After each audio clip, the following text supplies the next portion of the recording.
बहुत बहुत स्वागत है आपका अपने चैनल यूजी नेट साहित्य दर्पण में। तो जैसा कि पता है आपको कि इस चैनल के माध्यम से हम इंटरनेट जेआरएफ से टीजीटी पीजी तैयारी करते हैं।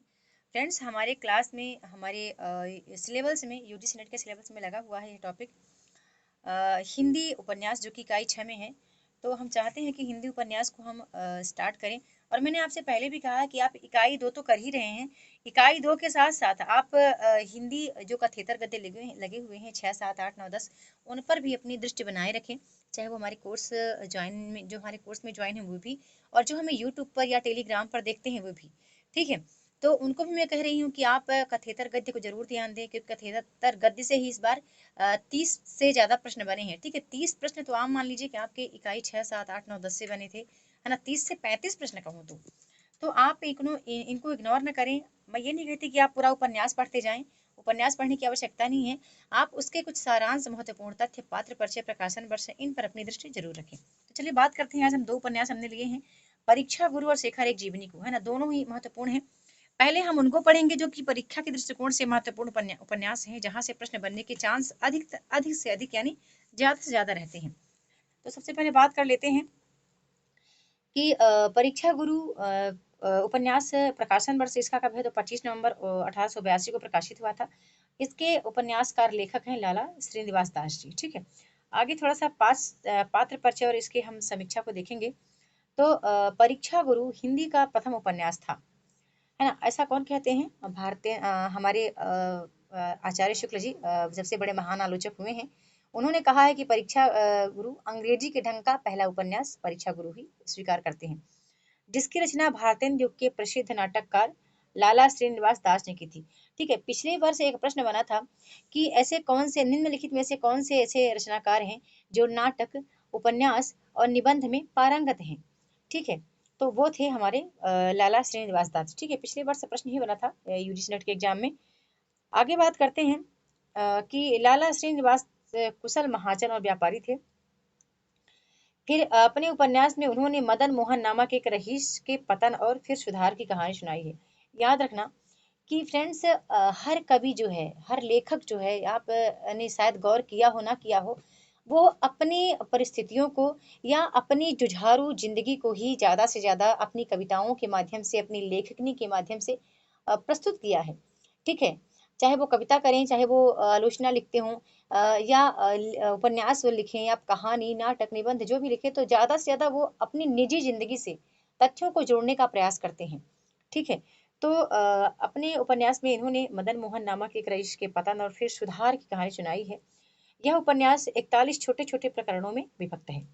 आगे बात करती हूँ कि कथा तेजी से आगे बढ़ती है और अंत तक रोचकता बनी रहती है।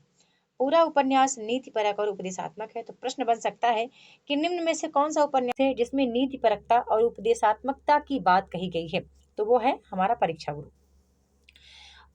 इसमें जगह जगह इंग्लैंड और यूनान के इतिहास के से दृष्टांत दिए गए हैं। ये दृष्टांत मुख्यतः ब्रज किशोर के कथनों में आते हैं। इनसे उपन्यास के ये स्थल आजकल पाठकों को बोझिल लगते हैं जब हम इसको पढ़ते हैं। मैंने पढ़ा है ऑलरेडी इसको, परीक्षा गुरु को जो पढ़ते हैं तो कहीं ना कहीं रोचकता इसकी हट जाती है ना। उपन्यास में बीच बीच में संस्कृत, हिंदी, फारसी भाषा के ग्रंथों को के ढेर सारे उद्धरण भी ब्रजभाषा में काव्यानुवाद के रूप में दिए गए हैं। हर प्रकरण के प्रारंभ में भी ऐसा एक उद्धरण है। उन दिनों काव्य और गद्य की भाषा अलग थी। आगे बात करती हूँ कि काव्य के लिए ब्रज भाषा का प्रयोग होता था और गद्य के लिए खड़ी बोली का। लेखक ने इसी परिपाटी का अनुसरण करते हुए उपन्यास के काव्यांशों के लिए ब्रज भाषा चुना है। यदि प्रश्न बनता है कि हिंदी उपन्यास परीक्षा गुरु में किस भाषा में लिखा गया है या किस भाषा का अधिकतर प्रयोग किया है, तो याद रखिएगा कि ब्रज भाषा का अधिकतर प्रयोग इसमें देखने को मिलता है। उपन्यास की भाषा हिंदी के प्रारंभिक गद्य का अच्छा नमूना है और उसमें संस्कृत और फारसी के कठिन शब्दों से यथासंभव बचा गया है। सरल बोलचाल की भाषा में कथा सुनाई गई है। इसके बावजूद पुस्तक की भाषा गरिमा युक्त और अभिव्यंजनापूर्ण है। ठीक है। ये भी इम्पोर्टेंट है आपके लिए, ये चीज़ें इम्पोर्टेंट है कि बड़ी गरिमामयी शब्दों के साथ इस उपन्यास को लिखा गया है ना। आगे बात करते हैं कि वर्तनी के मामले में लेखक ने बोलचाल की पद्धति अपनाई है। कई शब्दों को अनुनासिक बनाकर या मिलाकर लिखा है, जैसे रोने, करने, पढ़ने आदि, तथा उस समय कितने उनकी, ऐसे मतलब ऐसे उसमें को उस समय, कितने को किन्ने, उनकी को उन की, ऐसा करके, है ना। अन्य कुछ अन्य वर्तनी दोष भी देखे जा सकते हैं, जैसे समझदार के लिए समझवार, विवश के लिए ये वाला विवश का प्रयोग होना। पर यह देखते हुए कि यह उपन्यास उस समय का है जब हिंदी गद्य स्थिर हो रहा था, है ना। आगे बात करते हैं हिंदी उपन्यास के बारे में, कुछ इंपॉर्टेंट है कि इसे हिंदी का प्रथम मौलिक उपन्यास कहा जाता है, किसको, परीक्षा गुरु को। आगे बात करते हैं कि लाला श्रीनिवास दास बहुभाषी थे, जो कि हिंदी, उर्दू, संस्कृत, फारसी और अंग्रेजी भाषा के जानकार थे। आगे इंपॉर्टेंट बात करते हैं कि श्रीनिवास दास जी को हिंदी में आधुनिक ढंग का उपन्यास लिखने का गौरव प्राप्त है। ये भारतेंदु भारत के, माफ कीजिएगा, ये भारतेंदु युग के चर्चित लेखकों में से एक हैं। उपन्यास के अतिरिक्त इन्हें नाटक में भी भरपूर ख्याति मिली थी। ठीक है, बताइएगा इनका प्रसिद्ध नाटक कौन सा है, लाला श्रीनिवास दास का प्रसिद्ध नाटक कौन सा है, सभी मित्र कमेंट में लिखेंगे। ठीक है, लाला पात्र परिचय देखते हैं तो लाला मदन मोहन है, इनकी पत्नी कामनी है, और ये इनका परिचय बताते हैं तो ये दिल्ली के रहने वाले कारोबारी एवं साहूकार हैं। कथा के केंद्र बिंदु में है, यह मध्यम वर्गीय सोच से ग्रसित हैं और इन्हें पश्चिमी सभ्यता से बेहद लगाव है, और इसी कारण बस वह संकट में आते हैं। कहानी इनके इर्द गिर्द घूमती है, तो बड़ा इंपॉर्टेंट तथ्य है। ठीक है, जो लोग ग्रुप में नहीं है, पैड क्लास में नहीं है, तो वो इसको लिख सकते हैं, नोट्स बना के जरूर लिखें फ्रेंड्स। और मैं आपसे हम्बल रिक्वेस्ट करती हूँ, एग्जाम क्वालिफाई करने के लिए आपका स्वयं का नोट्स होना जरूरी है। ठीक है, ये तो मेरे नोट्स हो गए, ये मेरे नोट्स हो गए, और इसको जब आप अपने हाथों से, ये मेरे हस्तलिखित हैं तो मेरे हो गए, अब जब आप अपने हाथों से लिख लेंगे तो ये आपके हो जाएंगे। ठीक है, फिर आपका देख करके कोई और लिखेगा तो वो उसका हो जाएगा। तो स्वयं भी लिखना है आपको, स्वयं का सेल्फ नोट्स बनाना है। ठीक है, ब्रज किशोर हैं जो कि इनके बड़े ही अच्छे मित्र हैं, और इनकी पत्नी है प्रियंवदा। तो मदन मोहन का सच्चा मित्र है कौन, ब्रज किशोर जी हैं, जो कि बुद्धिमान और पेशे से वकील हैं। इनके ही कारण लाला मदन मोहन संकटों से बाहर आते हैं। अन्य पात्र देखने को मिलते हैं तो मुंशी चुन्नीलाल हैं, मास्टर शंभू दयाल हैं, बाबूलाल हैं। ठीक है, कुछ परीक्षा के बारे में, परीक्षा गुरु के बारे में हम थोड़ा सा सारांश देखते हैं, इसकी समीक्षा देखते हैं, जो कि परीक्षोपयोगी है, बहुत महत्वपूर्ण है। कि यह उपन्यास इस उपन्यास में दिल्ली में रहने वाले एक कारोबारी और साहूकार लाला मदन मोहन पर केंद्रित है। यह उपन्यास दिल्ली में रहने वाले एक कारोबारी और साहूकार मदन मोहन पर केंद्रित है। ये प्रश्न बनता है कि कौन सा उपन्यास है जिसका पात्र साहूकार या व्यापारी है या बनिया है, तो आप बताइएगा, लाला मदन मोहन या फिर परीक्षा गुरु, जो कि एक संपन्न व्यक्ति हैं और पश्चिमी सभ्यता के ऊपर बेहद मोहित हैं। इस चक्कर में पढ़कर अपव्यय करते हैं और कई संकटों में फंस जाते हैं। लाला मदन मोहन के कई मित्र उन्हें गलत मार्ग की ओर अग्रसित करते हैं।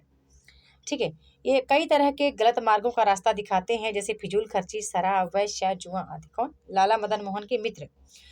केवल ब्रज किशोर ही लाला मदन मोहन को अवनीत के मार्ग पर बाहर का रास्ता दिखाते हैं और सही मार्गदर्शन करते हैं। आगे बात करती हूँ कि इस उपन्यास के माध्यम से लेखक ने यह बताना चाहते हैं लेखक कि स्वार्थी मित्र विपत्ति के समय साथ छोड़ देंगे और सच्चा मित्र ही तब सच्चा साथ निभाता है या निभाएगा। अर्थात सच्चे मित्र की पहचान विपत्ति में ही होती है। ठीक है, मान लो ऐसा आता है, प्रश्न आता है कि सच्चे मित्र की विपत्ति जो है वो संकटों के समय हमें देखने को मिलता है, तो यह उपन्यास किसकी ओर इंगित करता है, इस उपन्यास को जो मतलब ऐसा देखने को किस उपन्यास में यह चित्रण देखने को मिलता है, तो याद रखिएगा कि वो परीक्षा गुरु ही है। ठीक है, आगे बात करते हैं कि उपन्यास में लाला मदन मोहन महाजनी संस्कृत के प्रतीक हैं, जो सामंतवादी प्रकृति से जकड़े हुए हैं। उपन्यास में देश की चिंता की गई है, हमें अपनी पूंजी का संरक्षण करना चाहिए और देश हित में ही खर्च करना चाहिए। ठीक है, आगे बात करती हूँ कि लेखक ने इस ओर भी ध्यान आकर्षण किया है कि व्यापार जो कि निरंतर बढ़ती हुई सकती है, वह चापलूसों और सामंती अभिवेकों से घिरी हुई है। देश की प्रगति को मार्ग के और अग्रसर करवाने के लिए ऐसे कुप्रवृत्तियों से देश को मुक्त कराना होगा। यानी लेखक ने यहाँ निष्कर्ष भी बताया है लास्ट में, जब आप उपन्यास पढ़ेंगे तो आप देखेंगे कि निष्कर्ष भी बताते हैं कि उनका उपन्यास लिखने का ध्येय क्या था, उद्देश्य क्या था। ठीक है, किसी न किसी कविता का, किसी न किसी उपन्यास, आलोचना, निबंध, कहानी, नाटक का, या कुछ भी हो, कोई भी विधा हो, उसको लिखने का कोई न कोई उद्देश्य होता है। ठीक है, इस तरह लेखक के लिखने का उद्देश्य था। निष्कर्षतः बताना चाहूंगी कि परीक्षा गुरु के पात्रों और उनके कार्य व्यापारों के यथार्थता, वास्तुशिल्प की नवीनता और भाषा संबंधी यथार्थवादी दृष्टिकोण के कारण यह रचना उपन्यास के अधिक निकट ही जान पड़ती है। ठीक है, अब आगे चलते हैं, हम देख लेते हैं अगला हमारा उपन्यास आता है इकाई 6 में दूसरा या तीसरे नंबर का चौथे नंबर का उपन्यास आता है शेखर एक जीवनी। ठीक है, मैंने कहा है पहले हम इंपॉर्टेंट जो महत्वपूर्ण है उनको पढ़ेंगे, इसके बाद हम अन्य उपन्यासों को देखेंगे। ठीक है, ये भी काफ़ी महत्वपूर्ण है और बड़ा ही इंपॉर्टेंट उपन्यास है, और जो महत्वपूर्ण बातें हैं उनको हमने अपनी इसमें रखा है। तो चलिए आगे बात कर लेते हैं। यहाँ पर हमारा बात करना बड़ा इम्पोर्टेंट है कि इसको कितने कितने भागों में बांटा है शेखर एक जीवनी को, और यह किसके जीवन पर केंद्रित उपन्यास है, लेखक के जीवन पर या केवल जो इस उपन्यास का नायक है उसके जीवन पर। शेखर एक जीवनी उपन्यास की समीक्षा और पात्र परिचय देखेंगे। शेखर एक जीवनी उपन्यास अजय की बहुचर्चित मनोवैज्ञानिक उपन्यास है। तो पहले ही आपको मिल गया कि कैसा उपन्यास है, तो मनोवैज्ञानिक उपन्यास है। यह उपन्यास 2 भागों में विभक्त है, उत्थान और उत्कर्ष। पहला भाग 1940 में प्रकाशित हुआ था, दूसरा भाग 1944 में प्रकाशित हुआ। नेक्स्ट आता है कि उपन्यास के प्रथम भाग को 4 खंडों में बांटा गया है, उषा और ईश्वर, बीज और अंकुर, प्रकृति और पुरुष, पुरुष और परिस्थिति। ठीक है, उपन्यास के दूसरे भाग को भी 4 खंडों में बांटा गया है, पुरुष और परिस्थिति, बंधन और जिज्ञासा, शशि और शेखर, धागे, रस्सियां और कुंचन। तो ये वाला तो आप नहीं याद कर सकते तो कोई बात नहीं, लेकिन ये वाला आपको याद करना पड़ेगा। ठीक है, ये आपको याद रहना चाहिए, इसको भी चाहे तो देख लें, पर ऊपर वाला याद रखना और कितने भागों में बांटा गया ये भी याद रखना। इसका प्रकाशन वर्ष भी आपको याद रखना पड़ेगा। आगे बात करते हैं कि उपन्यास का आरंभ ईश्वर को लेकर प्रश्नानुकूलता तथा समापन उलझन और द्वंद्व में हुआ है। ठीक है, उपन्यास का आरंभ ऐसे हुआ है ईश्वर के से प्रश्नानुकूलता के कारण, और समापन बड़ी उलझन और द्वंद्व में हुआ है इसका। इसे जीवनी प्रधान मनोवैज्ञानिक उपन्यास कहना अधिक उचित होगा, ऐसा लेखक का मानना है। ठीक है, आगे बात करते हैं कि ईश्वर के प्रति अनास्था, भयभीत करने वाली वस्तुओं को देख घबराना, ईश्वर के अस्तित्व पर घर वालों से सवाल करना और माँ के प्रति घृणा तथा घटनाओं का वर्णन किया गया है इस उपन्यास में, ये देखने को मिलता है। ठीक है, लेखक का परिचय थोड़ा बता देती हूँ। तो सच्चिदानंद हीरानंद वासन अजय हिंदी के प्रसिद्ध साहित्य इतिहासकार हैं। इन्हें कवि, ललित निबंधकार, ठीक है, मैं यही बताना चाहती थी क्या क्या है, ललित निबंधकार, संपादक तथा सफल अध्यापक के रूप में भी जाना जाता है। इन्होंने हिंदी की कथा साहित्य को एक महत्वपूर्ण आयाम दिया। आगे बात करती हूँ तो इन्होंने मनोवैज्ञानिक उपन्यासों के क्षेत्र में एक अनूठा कार्य किया है ना। पात्र देख लेते हैं, इनके प्रमुख पात्र शेखर हैं जो कि मुख्य पात्र हैं और इस उपन्यास के नायक भी हैं। शेखर एक जीवनी उपन्यास का केंद्र बिंदु है। कौन? शेखर। इनका स्वभाव कैसा है? विद्रोही है, बंधन से घृणा करते हैं और बंधन मुक्त रहना चाहते हैं। कौन? शेखर। ठीक है, आगे बात करती हूँ। सरस्वती हैं जो कि शेखर की बहन है, जो कि शेखर की प्रेरक एवं गुरु भी हैं। तो मान लो पूछा जाता है कि शेखर की प्रेरक और गुरु के रूप में किसका चित्रण हमें देखने को मिलता है, किसको दर्शाया गया है, या किस पात्र की भूमिका निभाया है शेखर की बहन और गुरु के रूप में, तो वो सरस्वती हैं। शारदा मद्रासी परिवार की लड़की हैं, स्वभाव एवं चंचल तथा स्पष्टवादिता है। शेखर इसकी ओर आकर्षित होता है। सच शेखर की मौसेरी बहन, इसके प्रति भी शेखर आकर्षित होता है। अब संघर्ष का सामना करने वाली नारी है। कौन? शशि। अतिरिक्त पात्र हैं जो कि शेखर की माँ हैं, मणिका हैं, शांति हैं। ठीक है, अच्छा हाँ, इस बार शांति से प्रश्न आया था, काफी लोगों ने गलत किया था। ठीक है, शांति किसकी पात्र है, तो बहुत लोगों ने गलत किया था इसको, है ना। अन्य पात्र भी देखना हमारे लिए जरूरी है। आगे आगे बात करती हूँ फ्रेंड्स। आगे आता है कि शेखर एक जीवनी की समीक्षा। तो शेखर एक जीवनी उपन्यास में पूर्व दीप्ति शैली, फ्लैशबैक पद्धति को अपनाया गया है। ठीक है, अब मुझे आप कमेंट में करना कि कितने लोग जानते हैं पूर्व दीप्ति शैली क्या है, या फ्लैशबैक किसको कहते हैं, कितने लोग जानते हैं। सभी लोग मुझे कमेंट करेंगे। नहीं जानते हैं तो आप क्वेश्चन मार्क लगाएंगे। यदि नहीं जानते हैं तो भी आप कहेंगे मैम जानते थे भूल गए हैं, या ये कहेंगे कि मैम आप इसका मुझे कमेंट बॉक्स में ही इसका मुझे भावार्थ समझाइए कि पूर्व दीप्ति शैली या फ्लैशबैक पद्धति क्या होती है। ठीक है, यह उपन्यास की कथा शेखर की मन स्थिति के अनुसार चलती है। शेखर जन्मजात विद्रोही स्वभाव का था, समाज में व्याप्त रूढ़िगत मान्यताओं और परंपराओं के प्रति, ठीक है, ये ज़्यादा अग्रसर हैं और ये समाज के नियमों के कारण अपने आप को बंधन में नहीं रखना चाहती। ठीक है, शेखर